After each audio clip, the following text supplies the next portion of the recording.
तुम्हारे सामने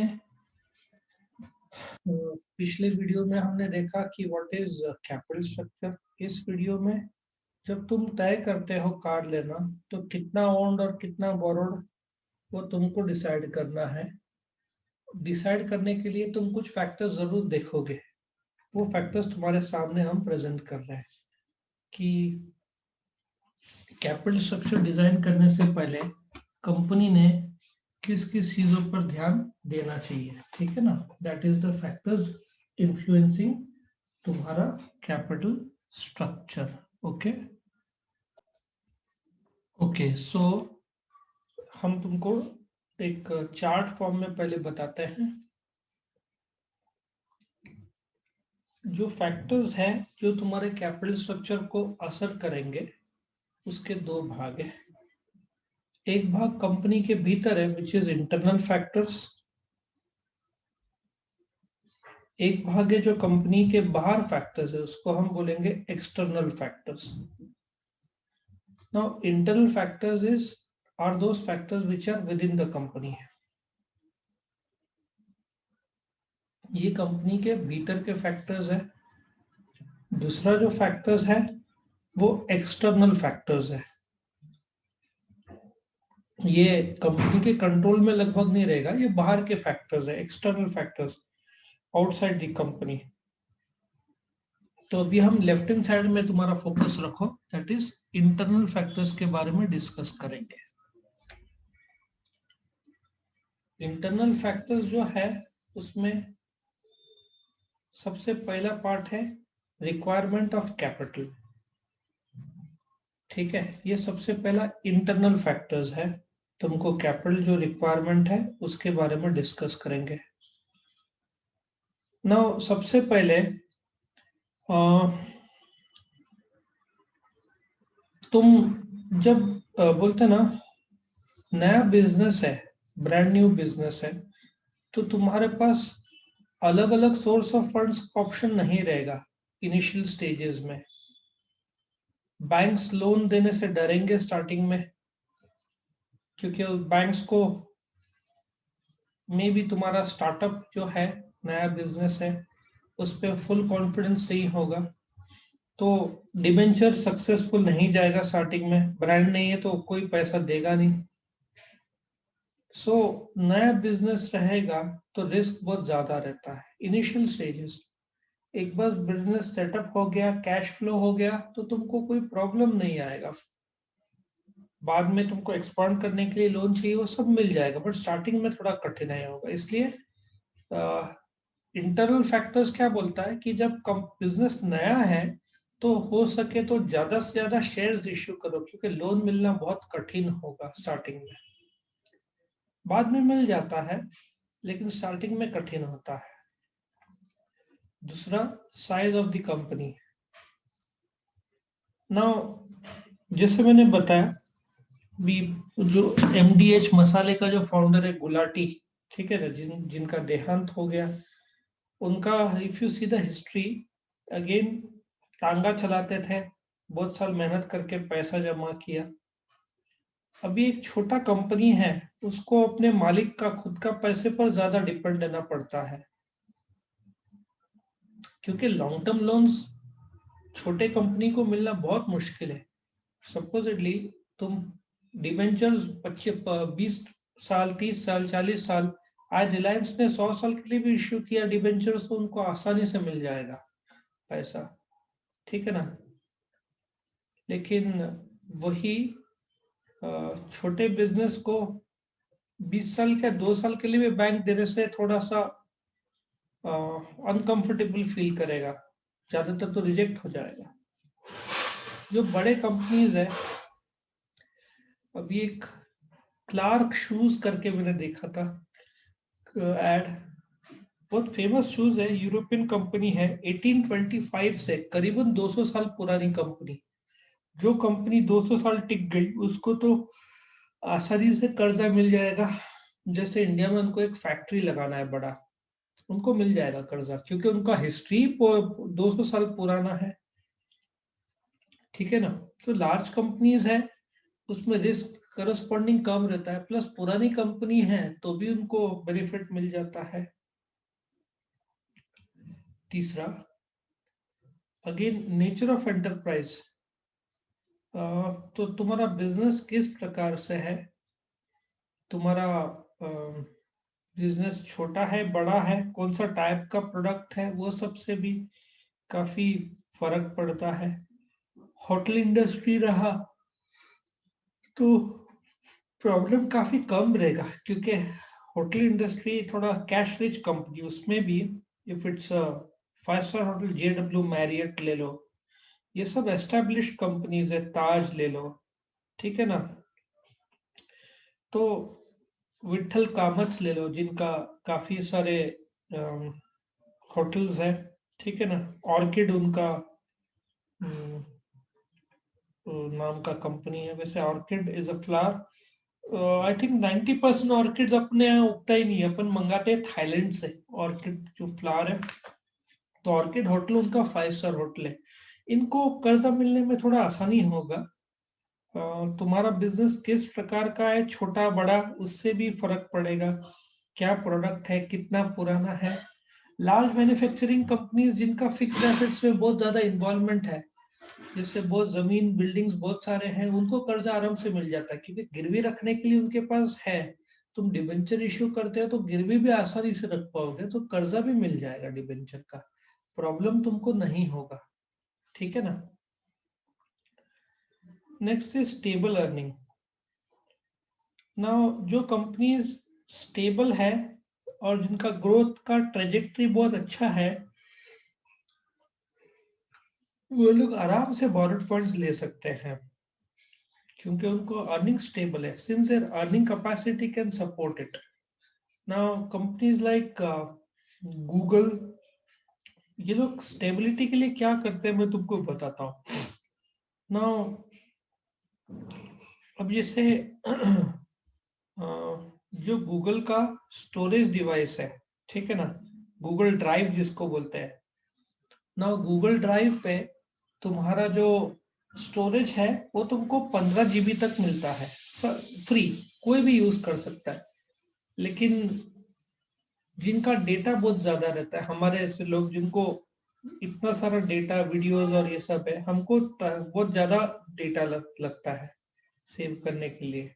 तो वो लोग क्या करते हैं, ठीक है, we will give you 100 TB तक, या नहीं 100 GB, सॉरी 100 GB तक, 100 TB के चार्जेस अलग है, 100 GB तक, देन यू हैव टू पे अराउंड 1400-1500 रुपीज पर ईयर, ठीक है। सो उनको एनुअली मिल गया 1400-1500 रुपया। देन यूट्यूब में जो एडवर्टीजमेंट आता है, तुम देखते हो वीडियो में, बहुत फ्रस्ट्रेटिंग होगा, वो एडवर्टीजमेंट नहीं चाहिए तुमको, डिस्टर्बेंस बार बार, ठीक है, क्योंकि तुमको करंट ट्रेंड्स और यूट्यूब में, यूट्यूब बहुत बढ़िया चैनल है जहाँ पे रिसेंट ट्रेंड्स क्या चल रहा है बिजनेसेस के, काफी अच्छे अच्छे वीडियोस मिल जाते हैं। तो again if you don't want advertisement, 129 rupees monthly तुम्हारे खाते से कटते जाएगा।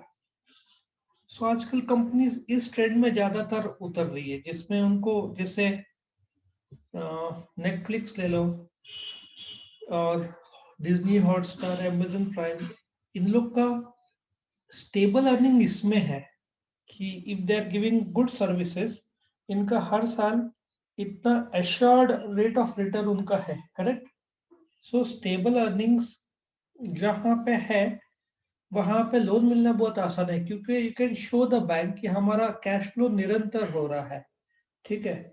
और गूगल यूट्यूब में तो बाप रे, हर प्रकार से उनको कमाने के जरिए है। गूगल एड्स ले लो, ठीक है ना, फेसबुक में भी है एड्स है, इंस्टाग्राम में मार्केटिंग का है, सिर्फ व्हाट्सएप बिजनेस भी आई थिंक उनमें उन लोग का कमाई है, बट काफी कम है व्हाट्सएप पे उनका कमाई, भविष्य में तो आ ही जाएगा।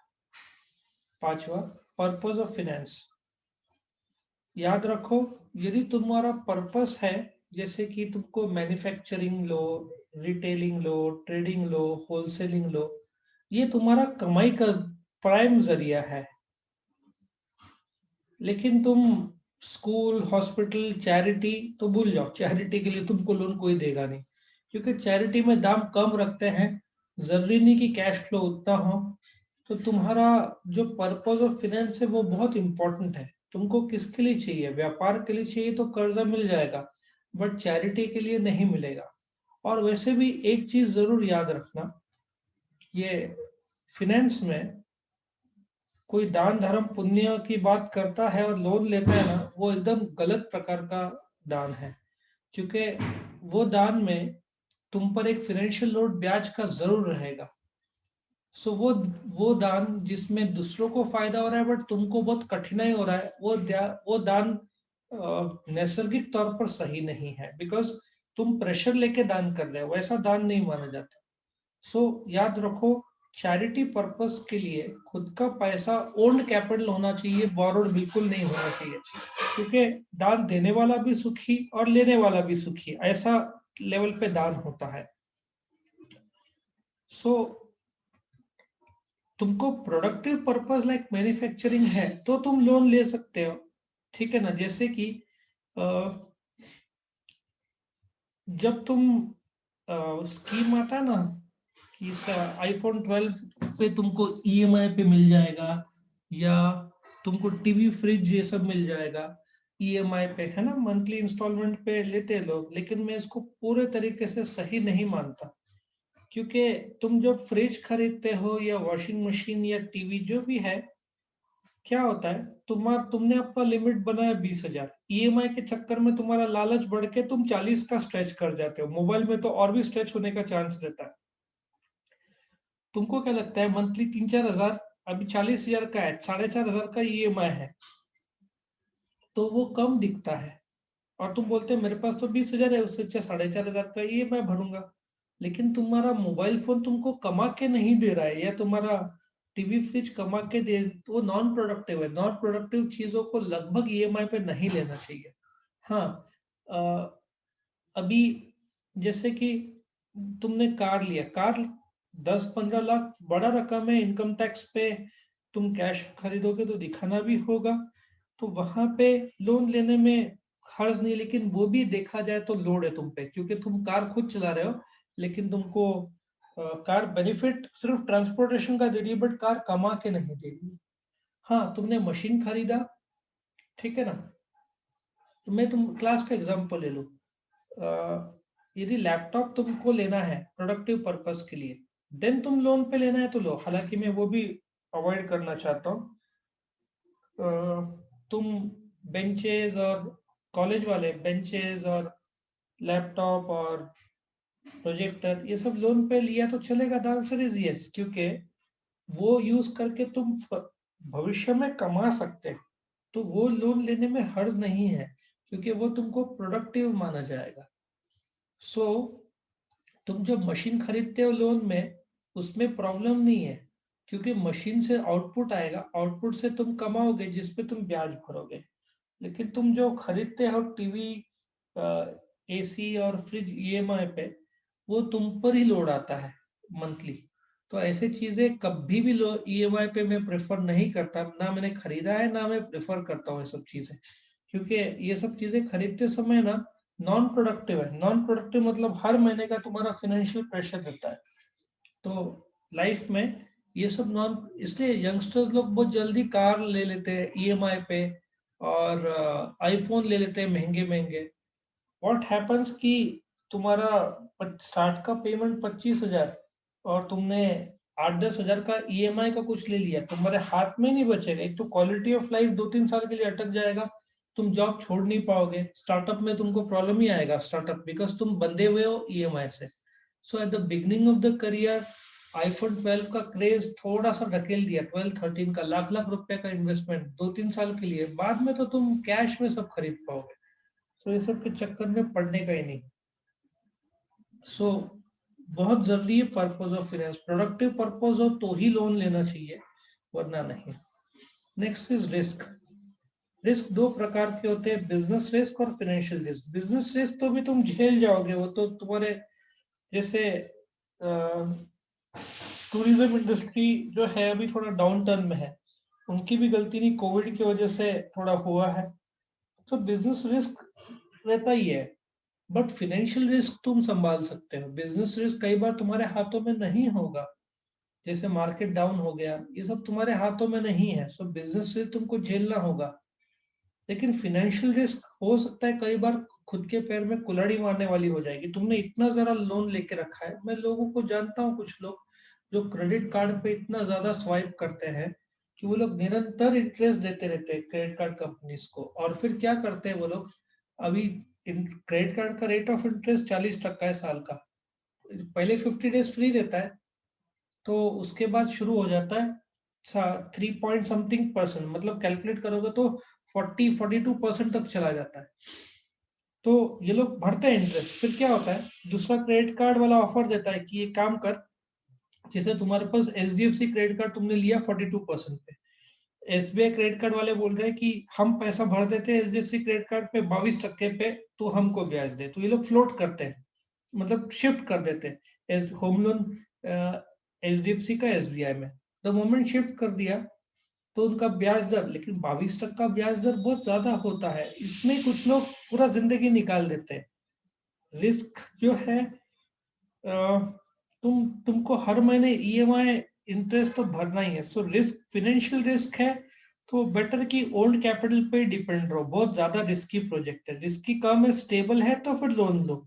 सो रिस्क, ऑफ कोर्स तुम बोलोगे बहुत सारे बड़े बिजनेस रिस्क रिस्क उठा के ही आगे आए हैं, कर्जा लेके आ गया है, बट जहां पे रिस्क है डूबने का, वहां पे बैंक को लेके डूबने से अच्छा है खुद का फंड्स में रिस्क लो, क्योंकि एक तो लोन लोगे तो तुमको इंटरेस्ट निरंतर चालू रहेगा, तुम्हारा प्रेशर प्लस लौटाने का रिस्क भी तो लौटाने का पैसा भी तो चाहिए। ये सब में रिस्क एलिमेंट रहता है बिजनेस तुम्हारा। अब तुम सॉफ्टवेयर का स्टार्टअप करना चाहते हो, आज के तारीख में हाईली रिस्की है, बिकॉज हर जगह पे उसमें कंपटीशन आ गया है। अनलेस तुम्हारा कोई यूनिक हो, तुम करो ना स्टार्टअप। स्टार्टअप शुरू करने में प्रॉब्लम नहीं है, बट हो सके तो लोन कम लेके खुद का। यंगस्टर्स बोलेंगे हम नए जस्ट ग्रेजुएट हुए, हमारे पास पैसा कहाँ से आएगा, तो कुछ साल जॉब करके एक्सपीरियंस लो, ठीक है, फिर पैसा जमा करो। इसलिए मैं बोल रहा हूँ, जॉब के स्टार्टिंग में लोन ले लिया तो तुम स्टार्टअप का रिस्क नहीं उठाओगे, क्योंकि तुम्हारा कार लोन का EMI चल रहा है, मोबाइल का EMI पे लिया है, तो वहां पे स्टार्टअप का फिर रिस्क नहीं लेता आदमी। तो इसलिए स्टार्टिंग में तुम्हारा EMI फ्री लाइफ चाहिए स्टार्टिंग का। इनफैक्ट बाद में भी जितना EMI का लोड कम रहे उतना लोग ज्यादा प्रेफर करते हैं। Next, trading on equity.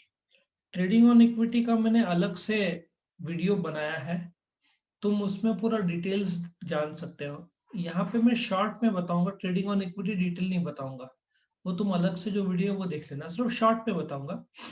अब ट्रेडिंग ऑन इक्विटी क्या होता है, एक एग्जांपल ले लो। सपोजिटली 1 किलो का एक केक है, एक अकेला आदमी हो तुम, अरे तुम लोग तो खुश रहोगे, वाह पूरा केक मैं 1 किलो का खा जाऊंगा, ऐसे तुम सोचते हो।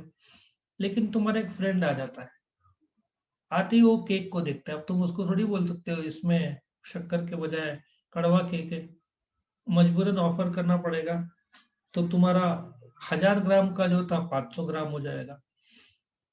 एक कहावत है ना, दोस्त कभी नहीं होते हैं। फिर वो फोन करेगा दूसरे को, नहीं, 2 किलोमीटर दूर एक तुम्हारा दूसरा दोस्त है, उसको खुशबू आ गई, वो भाग के आ गया, तीसरा आ गया, चौथा आ गया, तुम्हारा तो शेयर हिस्सा केक का कम होते जा रहा है। लास्ट में तुमको स्लाइस केक जैसे ना वो हालत हो जाती है, पेस्ट्री का एक छोटा सा पीस, मतलब 10 लोग आ गए, तुमको 100 ग्राम मिला, मिलना था 1 किलो पूरा, अभी तुमको बांटना पड़ रहा है। उसी लॉजिक पे कंपनी 1 लाख कमा रही है, 10,000 इक्विटी शेयर है, पर शेयर 10 रुपए मिल रहा है, सो अर्निंग्स पर शेयर 10 रुपया। यदि कंपनी को एक्स्ट्रा पैसा चाहिए, कंपनी इक्विटी शेयर नया इश्यू करती है, 10,000 का 20,000 हो जाता है, कमाई सपोजिटली लाख ही है, तो तुम्हारा अर्निंग्स पर शेयर कितना हो जाएगा, क्वांटिटी 10,000 का 20,000 कर दिया, तो तुम्हारा अभी अर्निंग्स कितना हुआ पर शेयर, 5 रुपया हुआ ना, पहले 10 था अभी 5 रुपया हुआ। सो ट्रेडिंग ऑन इक्विटी बोलता है, जब कंपनी को नया पैसा चाहिए तो it is always better to issue loans rather than equity share, क्योंकि इक्विटी शेयर का क्वांटिटी जब बढ़ता है तो तुम्हारा अर्निंग्स पर शेयर कम हो जाता है। तो ट्रेडिंग ऑन इक्विटी का आधार है कि जब तुमको नया फंड्स चाहिए तो तुम किसी भी प्रकार से लो, बट सिर्फ इक्विटी शेयर बढ़ाओ मत, इक्विटी शेयर इश्यू मत करो। तुम प्रेफरेंस शेयर इश्यू करो, तुम डिवेंचर इश्यू करो, तुम टर्म लोन लो, ठीक है ना, पब्लिक डिपॉजिट्स लो, जिससे इक्विटी शेयर बढ़ेगा नहीं, तो तुम्हारा अर्निंग्स पर शेयर स्टेबल रहेगा, इनफैक्ट बढ़ेगा, क्योंकि नया जो तुम पैसा सोर्स ऑफ फंड्स लेते हो, लोन लेते हो, उससे कमाते हो, ब्याज भी देते हो। फॉर एग्जांपल, तुमने तुम्हारा ₹1,00,000 का इक्विटी शेयर कैपिटल है, 10,000 इक्विटी शेयर है, तुमको और 1,00,000 चाहिए, तुमने इक्विटी शेयर नहीं इश्यू किया, तुमने डिवेंचर इश्यू किया, ठीक है, तुमने ₹1,00,000 पे 20,000 एक्स्ट्रा कमाया, 15,000 का ब्याज दिया, सोचो तो तुम्हारा 5,000 एग्जिस्टिंग अर्निंग में बढ़ जाएगा ना। तो पहले का कमाई 1,00,000 था, अभी 1,05,000 हो जाएगा। तो केक जो बड़ा था उसमें एक और छोटा सा पेस्ट्री जुड़ गया ना, तो ईपीएस बढ़ता है। सो ट्रेडिंग ऑन इक्विटी के लिए कंसेप्ट लागू करने के लिए फिर बोलते हैं कि तुम लोन लो। तुम बोल रहे होंगे सर अभी तक आप लोन अवॉइड करने की बात कर रहे थे, अभी लोन लेने की बात कर रहे हो। नाउ हर चीज में फाइनलिटी में नहीं मानता, हर चीज की लोन बिल्कुल नहीं लेना चाहिए। जैसे मैंने बताया कि at the start of the career बच्चे लोगों ने लोन नहीं लेना चाहिए, पैसा इन्वेस्ट करना चाहिए।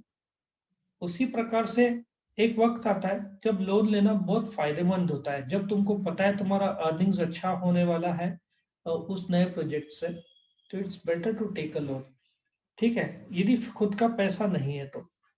No, trading on equity concept कहाँ पे लागू हो जाता है?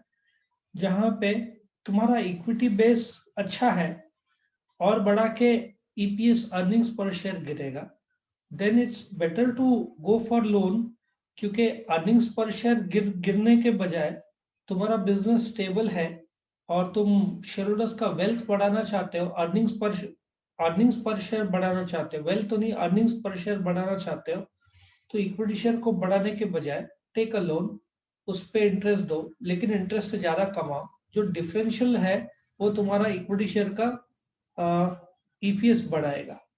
बट अगेन कई company over trading on equity में चले जाते हैं, हर चीज में वो लोग लोन लेते हैं, जिसमें बढ़ाने के चक्कर में ईपीएस अर्निंग्स पर शेयर इतना ज्यादा कर्जा ले लिया है कि वो लोग इंटरेस्ट ही चुकता नहीं कर पा रहे हैं ना। कंपनी से ज्यादा मैं तुमको पाकिस्तान का एग्जांपल ले लूंगा, उन लोगों ने इतना ज्यादा कर्जा लिया है कि इंटरेस्ट पे करने के लिए उनको कर्जा लेना पड़ रहा है, ऐसी हालत हो गई है। So this concept is called as trading on equity, correct.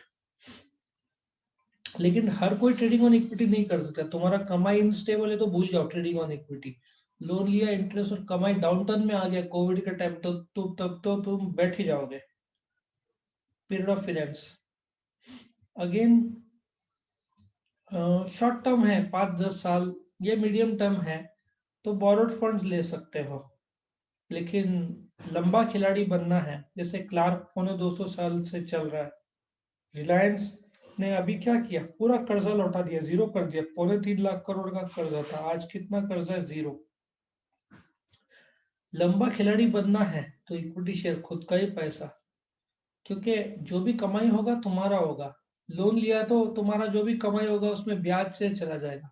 वही वाली बात है, तुमने जगह भाड़े पे लिया, जो भी कमाई करोगे, तुम्हारा रेंटल तो लोड ही है ना तुम पर, एक हमेशा रेंट तुम्हारा कमाई को कम कर देगा। So period of finance medium term, short term और मीडियम टर्म में तो लोन ले सकते हो 4-5-10 साल, लेकिन तुम लॉन्ग टर्म लंबे रेस का घोड़ा बनना चाहते हो तो तुमको कर्जे से नहीं, खुद के पैसे से काम चलाना होगा। फ्लेक्सिबिलिटी कैसा है, जैसे सैनिटाइजर्स जो आता है, सैनिटाइजर्स का भी बोलते ना, जिंदगी पूरे सैनिटाइजर जो बनाते थे, मास्क जो बनाते थे, पिछले 2000 का हिस्ट्री लो, उनका जीवन का सबसे बढ़िया टाइम चल रहा है अभी। 6 महीने 1 साल बाद मास्क का, अभी भी मास्क का रेलेवेंसी थोड़ा कम ही हो रहा है धीरे धीरे। तो फ्लेक्सिबिलिटी है ना, अभी ऑर्डर बहुत ज्यादा आ रहे हैं पर तुम्हारे पास ये नहीं है, मशीन्स कम पड़ रहा है, ये सही समय है, फटाफट लोन लेके मशीन बढ़ाओ, प्रोडक्शन और मास करो, टर्नओवर भी अच्छा है, चुकता कर दो बाद में, उतना कम पे ऑर्डर आएगा, लेकिन तुमने अभी टेम्पररी जो फटाफट मिल रहा है बेनिफिट वो ले लो। सो फ्लेक्सिबिलिटी मीन्स अभी मौका मिल रहा है ना टर्नओवर ज्यादा करने का, तो लोन लेके मशीन लेके प्रोडक्शन बढ़ा के बेच के कमाओ और खत्म करो। लेकिन 2-4 साल बाद अगेन मशीन बढ़ाना पॉसिबल नहीं होगा, क्योंकि मास्क के बहुत सारे मैन्युफैक्चरर आ चुके होंगे और तभी मास्क का डिमांड भी कम हो जाएगा। नेक्स्ट पॉइंट इज तो फ्लेक्सिबल रखो, ठीक है। Next is control.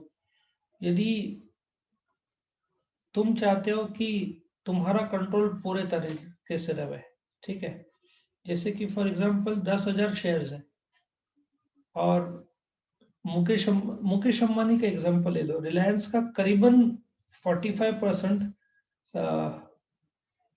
जो शेयर कैपिटल है, इक्विटी कैपिटल, वो मुकेश अंबानी के पास है, कुछ उसके वाइफ नीता अंबानी के पास है, 46-47% होना चाहिए उनके पास। नाउ क्या होता है, कोई भी एनुअल जनरल मीटिंग में जब भी वोटिंग होता है तो 51% वोट ऑर्डिनरी डिसीजन के लिए लिए जाते हैं। उसमें भी अलग अलग है, ऑर्डिनरी रेजोल्यूशन, स्पेशल, वो अभी मैं नहीं बता रहा हूँ, वो अगेन टॉपिक डाइवर्ट हो जाएगा। मतलब तुम्हारा 50% के ऊपर कंट्रोल जरूरी है। अभी रिलायंस तुम देखो, बोनस शेयर, राइट्स शेयर, ये कम इश्यू कर रहा है। लॉजिक ये है कि यदि 100 शेयर में मुकेश अंबानी के पास लेट अस एज्यूम 50 शेयर्स है, तो कितना कंट्रोल आ गया, 50%। मतलब हर बार वो इलेक्शन में खुद को अपॉइंट कर सकते हैं, है ना, डिसीजन ले सकते हैं। लेकिन अभी उन्होंने और 100 शेयर मार्केट में लाया, एफपीओ, फर्दर पब्लिक ऑफर लाया, या तो बोनस शेयर दिया या तो राइट शेयर दिया, मतलब उन्होंने 100 शेयर का 200 कर दिया, मार्केट से पैसा उठाया। नाउ टोटल इक्विटी शेयर्स कितना हुआ रिलायंस का, 200, उनका कितना है 50 शेयर्स, तो कंट्रोल कितना हुआ अभी 25%, पहले कितना था 50%। इसका मतलब तुमको यदि कंट्रोल चाहिए कंपनी में, तो जितने इक्विटी शेयर्स है उसका तुम्हारे पास जो शेयर का हिस्सा है उतना ही रहने दो, उसको तुम बढ़ाओगे इक्विटी शेयर और दूसरों को इक्विटी शेयर दोगे तो तुम्हारी ताकत कम हो जाएगी। सो कंट्रोल चाहिए पूरे तरीके से, तो नया पैसा लोन के रूप में लो, इक्विटी शेयर मत बढ़ाओ। तुम प्रेफरेंस शेयर इशू करो, क्योंकि प्रेफरेंशियल वाले जनरल मीटिंग जो एक्स्ट्रॉर्डिनरी और एनुअल जनरल मीटिंग वो अटेंड नहीं कर सकते प्रेफरेंशियल। सो कंट्रोल चाहिए तो इक्विटी शेयर मत बढ़ाओ, ये इसका बेसिक लॉजिक है। नेक्स्ट फैक्टर्स में आते हैं जो कि एक्सटर्नल फैक्टर्स है। एक्सटर्नल फैक्टर्स में मार्केट कंडीशंस देखा जाता है ना। तुमको अभी का लाइव एग्जांपल हम देते हैं। कोविड के टाइम में कोई भी शेयर्स इश्यू नहीं कर रहा था, आईपीओ जिसको बोलते हैं, पब्लिक ऑफर, क्योंकि मार्केट डाउनटर्न में था। अभी जैसे रिकवरी आ गया अपने देश में, जो जीएसटी कलेक्शन हर महीने का 1 लाख करोड़ जितना हो रहा है, पहले 60,000 करोड़ ही हो रहा था, अभी प्री कोविड लेवल्स पे आ गया है जीएसटी कलेक्शन, इकोनॉमी भी ट्रैक में दिख रहा है। सो मार्केट कंडीशन अभी बढ़िया है। तो देखो बर्गर किंग ने लाया, उनका आई थिंक 40-50 गुना सब्सक्राइब हुआ, और 60 रुपीज का शेयर खुला 115 में, और आईपीओ में मतलब कैसा रिस्पॉन्स। कल एक बेक्टर करके एक बेकरी प्रोडक्ट्स का कंपनी है, उसका सब्सक्रिप्शन 140 गुना सब्सक्राइब हुआ। अभी धड़ाधड़ सब शेयर ला रहे क्योंकि मार्केट स्टेबल हो गया, अच्छा हो गया। सो जब बूम चल रहा है, ठीक है ना, तो बोलते ना, जब जोरों में चल रहा है, सब कुछ स्टेबल है, तो धड़ाधड़ इक्विटी शेयर्स मार्केट में आ रहे हैं। एक्चुअली यहाँ पे अपने नोट्स में दिया हुआ, during boom period normally shares are issued related instead of debentures. Now again boom period पे भी तुम कर्जा ले सकते हो, फ्लेक्सिबल रखो, क्योंकि बूम पीरियड में तुम्हारा टर्नओवर और प्रॉफिट बढ़ रहा है, तो that way you can take a risk of issuing debentures. उल्टा लीन पीरियड में डिबेंचर्स कर्जा नहीं लेना चाहिए, क्योंकि अपने नोट्स में बोला lean period company should raise the fund through the issue of debentures. उल्टा लीन पीरियड में खुद का पैसा लगाना चाहिए, क्योंकि कर्जा लिया तो ब्याज कौन भरेगा? मार्केट ऑलरेडी डाउन है, ठीक है ना, तो करेक्शन कर लेना अपने नोट्स पे। मार्केट जब डाउन है तो लोन तो बिल्कुल नहीं इश्यू करना है, क्योंकि टर्नओवर नहीं है तो इंटरेस्ट कहाँ से भरोगे? क्योंकि इंटरेस्ट के लिए कमाना तो पड़ेगा ना। दूसरा, एटीट्यूड ऑफ लेंडर्स। अभी लेंडर्स कभी कभार बहुत रेस्ट्रिक्टिव हो जाते हैं कि तुम लोग को इतना बड़ा लोन दिया तो हमारा एक डायरेक्टर तुम्हारे इसमें रहेगा ताकि कारोबार में थोड़ा संभाला जा सके। या जब तुम लोन लेते हो तो लेंडर फ्लेक्सिबल है कि भाई तुमको जैसे चलाना है, तो तुमको लेंडर का एटीट्यूड भी देखना पड़ेगा। कई बार बड़ा कर्ज दिया तो वो लोग दखलंदाजी देंगे, तो भी तुमको फैसला लेना पड़ता है, नहीं ये सही नहीं है, लोन नहीं लेने से फायदा नहीं। और लेंडर यदि फ्रीडम दे रहे तुमको, ठीक है हम अपना डायरेक्टर नहीं चला रहे, तुम खुद चलाओ, लेकिन हाँ तुम जो मशीन ले रहे हो वो तुम बेच नहीं सकते, वो तो स्टैंडर्ड का रुकावट तो रहेगा। तुमने मशीन ही बेच दिया तो तुम कमाओगे किस चीज का, है ना। सो लेंडर्स बहुत ज्यादा रेस्ट्रिक्टिव है तो फिर शेयर्स इश्यू करो। लेंडर्स थोड़ा फ्रीडम तुमको दे रहे तो फिर शेयर्स लो, फिर लोन लो, चलेगा, है ना। Now cost of capital. Cost of capital जैसे मैंने बताया, जब तुमने डिबेंचर इश्यू किया 1 लाख का, 12% ब्याज इंटरेस्ट है, तो ये जो 12% तुमको देना पड़ रहा है ये कॉस्ट ऑफ कैपिटल हुआ। नाउ याद रखो, कॉस्ट ऑफ कैपिटल हमेशा सबसे ज्यादा इक्विटी शेयर का होता है, क्योंकि जब कंपनी कमाती है तो पहले डिबेंचर को पैसा देती है, फिर प्रेफरेंस डिविडेंड देती है, और लास्ट में इक्विटी को कैपिटल पर डिविडेंड दिया जाता है। सो कॉस्ट ऑफ कैपिटल किसका क्या चल रहा है वो भी देखना पड़ेगा। अभी कॉस्ट ऑफ कैपिटल सबसे कम दर पर है कोविड के बाद, है ना। इनफैक्ट होम लोन तो 6.95% तक आ गया है, जो ऑफ कोर्स आज तक कभी नहीं था ऐसे नहीं बोल सकते। 2005 के आसपास, उस समय तो 6%, 6-6.5% पे भी कुछ जगह पे मिल रहा था। सो कॉस्ट ऑफ कैपिटल जो है बोल सकते हैं वो देखकर अभी लोन लेना बेस्ट टाइम है, कोई भी प्रकार का लोन लेना, क्योंकि कॉस्ट ऑफ कैपिटल अभी काफी कम चल रहा है। 2 साल बाद इतना सस्ता नहीं रहेगा कॉस्ट ऑफ कैपिटल। सो तुम प्रोजेक्ट का कॉस्ट ऑफ कैपिटल देखो, उस हिसाब से लोन लो, या तो फिर शेयर्स इश्यू करो यदि कॉस्ट ऑफ डिविडेंड जो है जो रिलेटिवली कम हो गया है। चौथा, फ्लोटेशन कॉस्ट। याद रखो, फ्लोटेशन कॉस्ट मतलब कंपनी शेयर्स इश्यू करती है तो जो कॉस्ट लगता है, प्रेफरेंस या डिबेंचर्स, ये सबको फ्लोटेशन कॉस्ट। जैसे इक्विटी शेयर इश्यू करेगी तो प्रोस्पेक्टस छापने होंगे, उसका पैसा ब्रोकर्स को, ठीक है ना, बैंक्स को, बहुत सारे जगह पे तुमको पेमेंट करने पड़ेंगे, खर्चे होंगे, अंडरराइटिंग कमीशन होगा, वकील को चार्जेस देने पड़ेंगे। तो देखा जाए तो फ्लोटेशन कॉस्ट सबसे ज्यादा इक्विटी शेयर का होता है। पर इसका ये मतलब नहीं कि इक्विटी शेयर फिर इश्यू मत करो, तुमको प्रेजेंट फ्लोटेशन कॉस्ट देखना पड़ेगा। जैसे तुम होम लोन लोगे तो एसबीआई में जाओगे, भाई हमारे को होम लोन चाहिए, वो बोलेगा प्रोसेसिंग कॉस्ट 11,000। तुम दूसरे बैंक के पास जाओगे, वो बोलेंगे हमने अपना फ्लोटेशन कॉस्ट जो है प्रोसेसिंग होम लोन 50% डिस्काउंट पे है, तो तुमको 5,000 लगेगा। लेकिन तुम जब 50 लाख का लोन ले रहे हो तो 10,000 उसके मायने में कुछ नहीं है। सो फ्लोटेशन कॉस्ट एक छोटा फैक्टर है, बड़ा फैक्टर नहीं है, लेकिन फिर भी फैक्टर है ही। तुम देखो सबसे कम फ्लोटेशन कॉस्ट किसका है वो इशू करो, शॉर्ट टर्म के लिए होगा, लॉन्ग टर्म के लिए तो फ्लोटेशन कॉस्ट का इतना रेलेवेंस नहीं है। कॉर्पोरेट टैक्सेशन, अगेन तुमको कॉमन सेंस लगाना है कि डिविडेंड टैक्स डिडक्टेबल नहीं है, ठीक है, तो तुमको डिविडेंड टैक्स का बेनिफिट मिलेगा नहीं, बट इंटरेस्ट में तुम खर्चे के तौर पर दिखा सकते हो। सेक्शन 36 इनकम टैक्स एक्ट 61, तो तुमको इनकम टैक्स बेनिफिट मिलता है इंटरेस्ट का, ठीक है ना।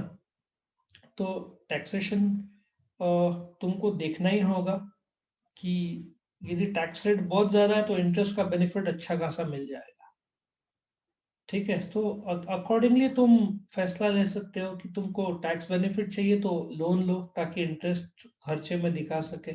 डिविडेंड तो खर्चे में नहीं दिखा सकते क्योंकि उसको अप्रोप्रिएशन ऑफ प्रॉफिट माना जाता है, नेट प्रॉफिट के बाद आता है वो। सो तुम्हारे पर चॉइस है कि तुमको टैक्स बेनिफिट चाहिए कि नहीं।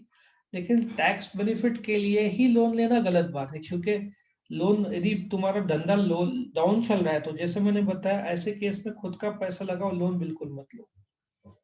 Next is government policies. आजकल क्यों बड़े बड़े कंपनीज लाइक सैमसंग ले लो, फॉक्सकॉन जो वर्ल्ड का सबसे बड़ा कॉन्ट्रैक्ट मैन्युफैक्चरर है, क्यों लोग स्टार्टअप्स में पैसा लगा रहे हैं? क्योंकि गवर्नमेंट सस्ते में प्रोडक्ट दे रहा है। यूपी में काफी इन्वेस्टमेंट हो रहा है। आइकिया ने बॉम्बे में 6,000 करोड़ लगाया, इंडिया में 12,000 crore. IKEA is a world's largest furniture का शोरूम, होम फर्नीचर का शोरूम है।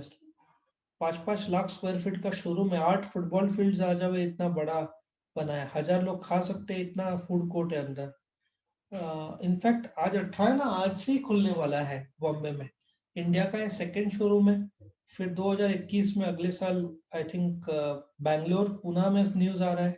मतलब ये तो न्यू नवी मुंबई में भी आ जाएगा ना।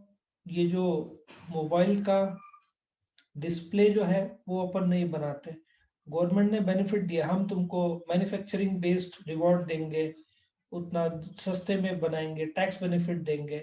तो गवर्नमेंट पॉलिसी जरूर देख के लोग उतरते हैं। क्यों इंडिया में मोबाइल मैन्युफैक्चरर्स की लाइन लग गई है चाइना छोड़कर? क्योंकि इंडिया बेनिफिट दे रहा है उनको कि भाई तुमको जमीन सस्ते में देंगे, मशीन्स में कुछ सब्सिडी देंगे, मैन्युफैक्चरिंग करोगे तो उतना बेनिफिट देंगे। तो गवर्नमेंट के पॉलिसीज इसलिए सब आ रहे हैं, 5-5 हजार करोड़ लगा रहे हैं लोग सब। 90% लैपटॉप्स इंडिया वाले इंपोर्ट करते हैं, गवर्नमेंट उसमें भी अभी सब्सिडी देना शुरू कर देगा, ताकि ये सब चाइना का नौटंकी बंद हो जाए। बहुत सारा अपन चाइना से खरीदते हैं, धीरे धीरे सब आ रहे हैं इंडिया में। इसलिए नहीं कि उनको इंडिया लुक्रेटिव मार्केट दिखता है, मार्केट तो है ही लुक्रेटिव, लेकिन गवर्नमेंट स्कीम्स जो दे रहा है ना कि तुम मैन्युफैक्चरिंग करो तो उतना बेनिफिट हम देंगे, तो कॉमन सेंस है। कंपनी लालची नहीं है, कंपनी बेनिफिट्स देख रहा है ना। अपना दिंडोरी में क्यों इतने सारे कंपनीज हैं? क्योंकि गवर्नमेंट ने टैक्स हॉलिडे दिया था, सेल्स टैक्स डेफरल जिसको बोलते हैं, कि 5 साल 10 साल टैक्स मत भरो। तो लोगों को लगा रहे वाह टैक्स मत भरो, इस जगह तो अच्छा है। गुड़गांव कैसे आ गया है? हरिद्वार में क्यों मैन्युफैक्चरिंग इतना हो रहा है? क्यों दिंडोरी आ गया है, सिन्नर क्यों आ गया है? तो गवर्नमेंट ने जब स्कीम्स और पॉलिसीज बनाए, ये कारण से रियल एस्टेट सेक्टर क्यों नासिक में वापस जोरों में आने की तैयारी कर रहा है? क्योंकि गवर्नमेंट ने दिसंबर 31 तक स्टैम्प ड्यूटी कम रखा था। लेकिन इसमें एक नुकसानी भी है, स्टैम्प ड्यूटी कम के लालच में बहुत सारे लोगों ने घर अभी खरीदा है कि वही स्टैम्प ड्यूटी। तुम्हारा 20 लाख का एक घर लिया गरीब लोगों ने, 15-20 लाख में आ जाता है। उस पर स्टैम्प ड्यूटी कितना, 7%, 1-1.5 लाख लगना चाहिए। अभी कितना लगेगा? 50-60 हजार, तुम्हारा 70-80 हजार बचेगा। लेकिन 70-80 हजार चक्कर के बचाने के चक्कर में 20 साल तक तुमने जबरदस्त लोड ले लिया अपने पर। कई लोगों ने ये 50-60 हजार के चक्कर में ना खुद पर प्रेशर ले लिया, ये भी हो सकता है अभी के तारीख में। सो लेकिन इसमें रियल एस्टेट को अच्छा फायदा हुआ। जो बहुत डाउन था रियल एस्टेट, अभी थोड़ा सा रिकवर हुआ है गवर्नमेंट के पॉलिसी। लेकिन सब लोग ने जो लिया है, कुछ लोग स्ट्रगल कर सकते हैं, बोलते ना समय से पहले लोन उठा लिया। Next is timing, proper timing of a security. जैसे अभी सिक्योरिटी इश्यू करने का ना काफी अच्छा टाइम है। देखो धड़ाधड़ आईपीओ आ रहे हैं अभी, ये महीने तो बहुत सारे आईपीओ है। कारण सिंपल है, मार्केट रिकवर हुआ है, लोगों के पास वापस पैसा आना शुरू हो रहा है। ये टाइमिंग काफी अच्छा है शेयर्स के लिए। 6-8 महीने पूरा रुका हुआ था आईपीओ, अभी सडनली वापस आ गया। अभी लीगल रिक्वायरमेंट भी है, तुमको सेबी के गाइडलाइंस, कंपनीज एक्ट 56, वो तो चला गया, कंपनीज एक्ट 2013, ठीक है ना। फॉरेन से पैसा लेना है तो फेमा के कायदे, बहुत सारे चीजें हैं जो तुमको फैक्टरिंग करना पड़ता है। जैसे तुमने कुछ लोन लिया, सेबी के कायदे होंगे कि जैसे होम लोन लिया तो गवर्नमेंट के कायदे हैं, आरबीआई के कायदे हैं कि पहले 20% खुद का डालना पड़ेगा। करोड़ रुपए का घर लेना है तो 20 लाख कम से कम तुमको डालना पड़ेगा। बैंक भले ही तैयार हो 100%, लेकिन बैंक तैयार होकर कोई फायदा नहीं, बैंक दे ही नहीं सकता है, लीगली अलाउड ही नहीं है बैंक को। सो 80-20 का रेशियो वहां पे लागू होता है, ठीक है। गोल्ड लोन के भी कायदे आरबीआई के रहते हैं। 50,000 का गोल्ड चल रहा है तो तुमको 50,000 लोन नहीं मिलना है, तुमको 42-43,000 ही मिलेगा। रेयरली बैंक 45 देगा। सो उसमें 80-20 या 90-10 जो आरबीआई डिसाइड करता है वो रेशियो तुमको मानना पड़ेगा। सो लीगल रिक्वायरमेंट्स रहते हैं। 1 करोड़ का मशीन खरीदना है तो सेबी के कायदे होंगे कि 60-40 होना चाहिए, मतलब 40 लाख खुद का डालो, 60 लाख का लोन लो। सो कुछ जगह पे सेबी के कायदे भी तुमको देखना पड़ेगा।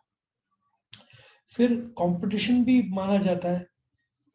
अभी जैसे इसका ले लो, जियो ले लो, वोडाफोन ले लो, अभी जिसका नाम हो गया एयरटेल ले लो, इतना जबरदस्त कंपटीशन है ना। ऐसे हालात में एक्सपांड करना हो तो लोन तो लेना बहुत रिस्की रहता है, जब कंपटीशन बहुत ज्यादा हो। खुद का ही पैसा लगाना चाहिए, क्योंकि कंपटीशन, यदि जियो ने वापस से कुछ स्कीम बदले, कम सस्ते कर दिए, वोडाफोन आइडिया तो गिर ही जाएगा पूरी तरीके से। ऑलरेडी उनके पास 35,000 एम्प्लॉयज थे दोनों मिलकर ना, जब मर्ज नहीं हुआ था। तो आज कितने एम्प्लॉयज है दोनों के पास? सिर्फ 6,000 एम्प्लॉयज उस पर काम चला रहे वो लोग, और निरंतर वो लोग कस्टमर्स लूज कर रहे हैं, और सारे कस्टमर्स एयरटेल और जियो को मिल रहे हैं। सो उनके पास आखिर के कुछ मुझे लगता है 7 करोड़ कस्टमर्स बचे हुए हैं, मुझे लगता है। और उसमें हर हर साल का 50 लाख करोड़ कस्टमर्स पोर्ट कर रहे हैं अपना। तो कंपटीशन बहुत ज्यादा है, तो कभी भी इक्विटी शेयर इशू करने का, लोन नहीं लेने का, क्योंकि उस पर ब्याज दर ही इतना लग जाएगा कि वो लोग फाइट नहीं कर पाएंगे ठीक से। और लास्ट में need of investors, preference share cautious type of investor है जिनको स्टेबल डिविडेंड चाहिए। कुछ लोग रिस्क उठाने के लिए तैयार है कि चलो मैं पैसा लगा रहा हूँ इक्विटी शेयर का, बट मुझे डिविडेंड ज्यादा चाहिए। बैंक से रेट ऑफ इंटरेस्ट में इंटरेस्ट स्टेबल रहता है। सो कौन से टाइप के इन्वेस्टर है उस पर भी बहुत डिपेंड करता है। अभी तुम्हारा नया नया स्टार्टअप है, कोई एंजल इन्वेस्टर जिसको बोलते हैं, वो तुमको ब्याज, एंजल इन्वेस्टर बोलता है कि हम लोग पैसा तो लगाएंगे लेकिन 25% रिटर्न चाहिए। तुमको और कोई लोन नहीं देने को तैयार है, शेयर्स इश्यू करके फायदा नहीं, क्योंकि खुद के पास पैसे नहीं है। तो फिर एंजल इन्वेस्टर भले ज्यादा डिविडेंड मांग रहा है, तो may be you can go for it. So investors कौन से टाइप के हैं, उनके नीड्स क्या है, तुमको क्या कॉस्ट ऑफ कैपिटल रिटर्न में देना है, ये सब फैक्टर इन करना पड़ता है।